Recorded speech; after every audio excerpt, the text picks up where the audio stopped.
Hello students, आज की इस वीडियो में हम लोग प्रश्नावली 2.5 का क्वेश्चन नंबर 15 और क्वेश्चन नंबर 16 हल करने वाले हैं। तो क्वेश्चन नंबर 15 में हमसे कहा जा रहा है कि नीचे दिए गए आयतों जिनमें उनके क्षेत्रफल दिए गए हैं में से प्रत्येक की लंबाई और चौड़ाई के लिए संभव व्यंजक दीजिए। ठीक ना।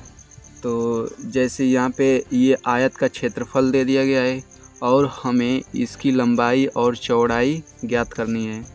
तो चूँकि आप लोगों को पता है कि आयत का क्षेत्रफल क्या होता है, लंबाई गुणा चौड़ाई होता है। तो यदि हम लोग इसका गुणनखंड ज्ञात कर लें तो लंबाई और चौड़ाई बहुत ही आसानी से निकल सकती है। ठीक ना। तो चलिए हम लोग इसका गुणनखंड करते हैं। तो आई होप आपको पहले से गुणनखंड आता होगा, क्योंकि मैंने पहले वीडियो बना रखी है। तो चलिए इसका गुणनखंड ज्ञात कर लेते हैं। तो गुणनखंड ज्ञात करने के लिए सबसे पहले जो बीच वाला रहता है उसे हम लोग लिख लेते हैं। उसके बाद से जो पहली संख्या होती है उसे हम लोग लिख लेते हैं, फिर लास्ट वाले पद में गुणा कर लेते हैं। तो जब आप गुणा करेंगे तो ये 300 के बराबर आएगा। ठीक। तो इतना करने के बाद हमें दो ऐसी संख्या चूज करना रहता है, हमें दो ऐसी संख्या चुनना है जिनका गुणा करें तो 300 आए और जिनको जोड़ें तो -35 आए। ठीक ना। एक बार फिर से मैं बता देता हूँ कि किसी ऐसी दो संख्या को चुनना रहता है जिनका गुणा करें तो 300 आए और जिनको जोड़ें तो -35 आए। ठीक ना।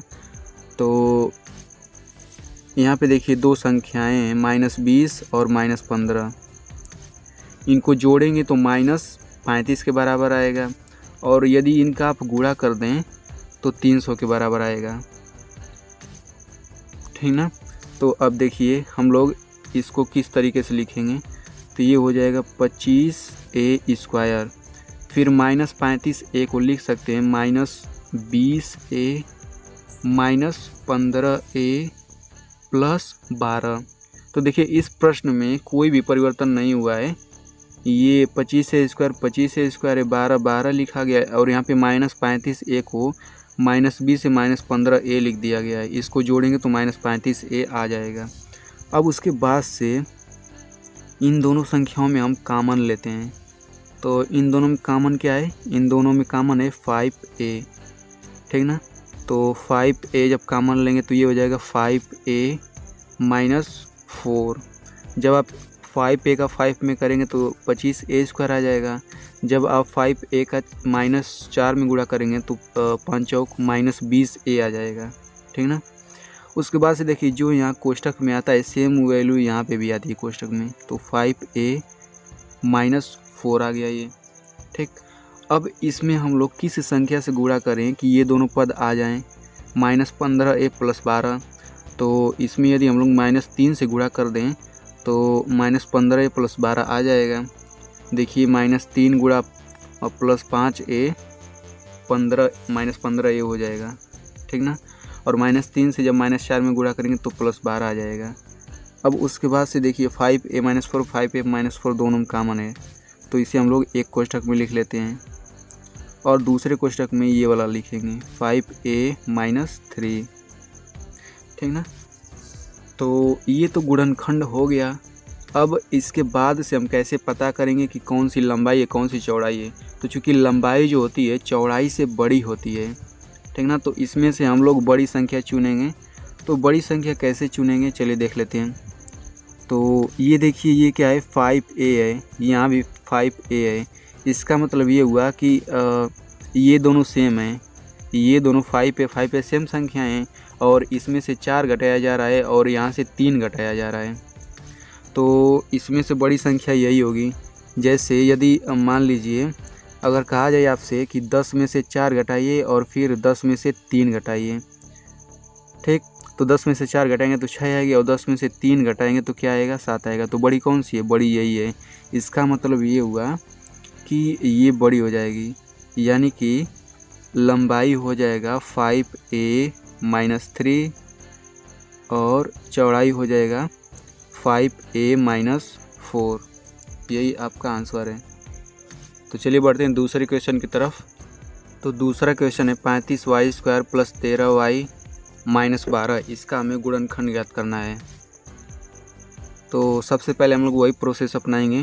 पहली संख्या जो पहली गुणांक है वो ये हो जाएगी 35 गुणे फिर लास्ट वाली संख्या -12, तो इसका गुणा करेंगे तो ये हो जाएगा -420।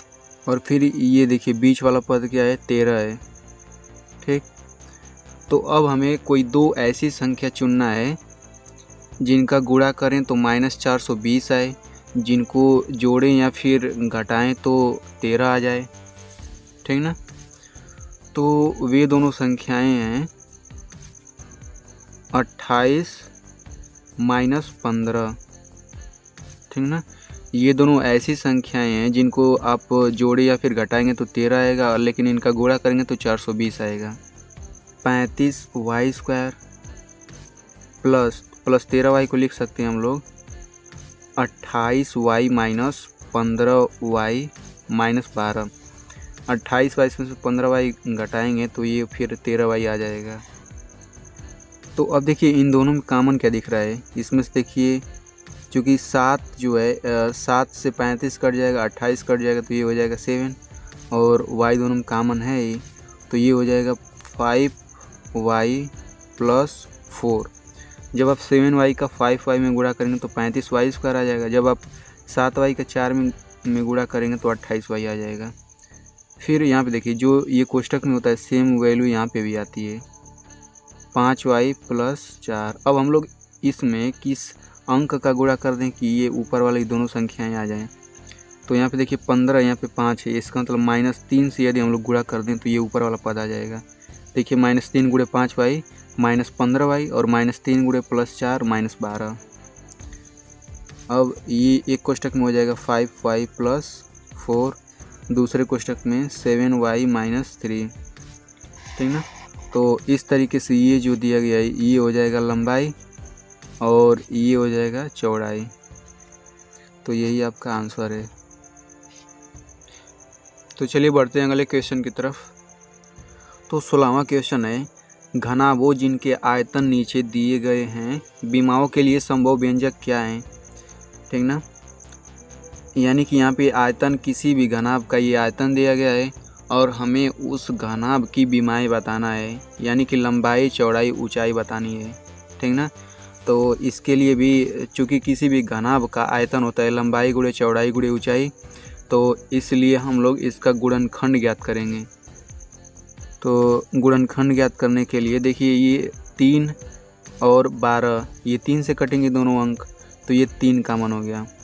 ठीक ना, फिर इसमें से देखिए x यहाँ पे भी है, यहाँ पे भी x है, तो ये x कॉमन हो जाएगा। फिर जब कॉमन लेंगे तो यहाँ पे x बचेगा और फिर बचेगा -4। जब आप 3x का x में गुणा करेंगे तो 3x² आ जाएगा। जब आप 3x का -4 में गुणा करेंगे तो -12x आ जाएगा। ठीक ना, तो यहाँ पे देखिए ये 2 ही पद हैं, हमको चाहिए कितना, 3 पद चाहिए, तो इसे हम लोग अलग अलग लिख लेते हैं। तो ये हो जाएगा 3 गुणा x गुणा x - 4। ठीक, अब ये 3 पद हो गए, यही जो हैं इस घनाभ की विमाएं हैं। तो हम लोग लिखेंगे विमाएं 3x और x - 4 हैं।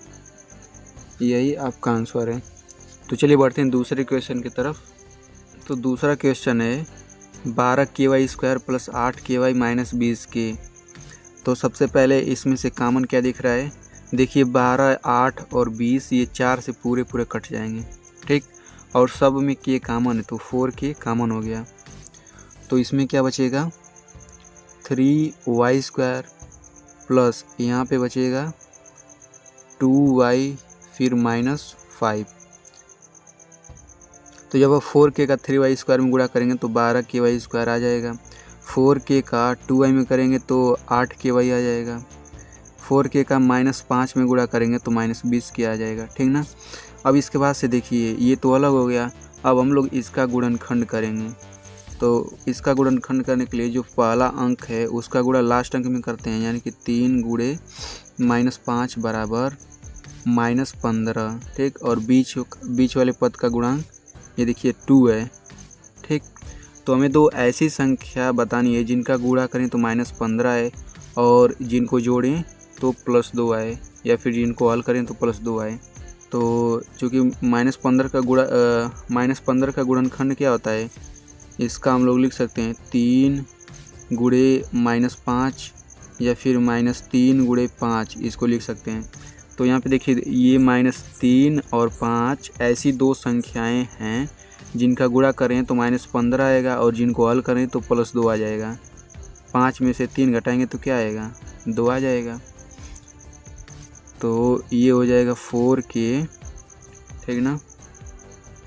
अब यहाँ से ये हो जाएगा 3y² प्लस 2y को हम लोग लिख देंगे 5y माइनस 3y, फिर -5, ये हो गया 4k। ये बड़ा कोष्ठक लगा लेते हैं। फिर इन दोनों में से देखिए कॉमन क्या है, इन दोनों में से केवल y कॉमन है, तो ये हो जाएगा 3y प्लस 5। ठीक, और चूँकि जो ये कोष्ठक वाला है सेम कोष्ठक वाला यहाँ भी रहेगा मान 3y प्लस 5।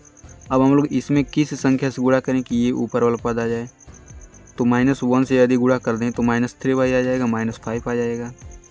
ठीक ना। अब ये देखिए हो गया 4k। अब इसे हम लोग एक कोष्ठक में लिख लेंगे 3y प्लस 5 और दूसरे कोष्ठक में y-1 लिख देंगे, y-1।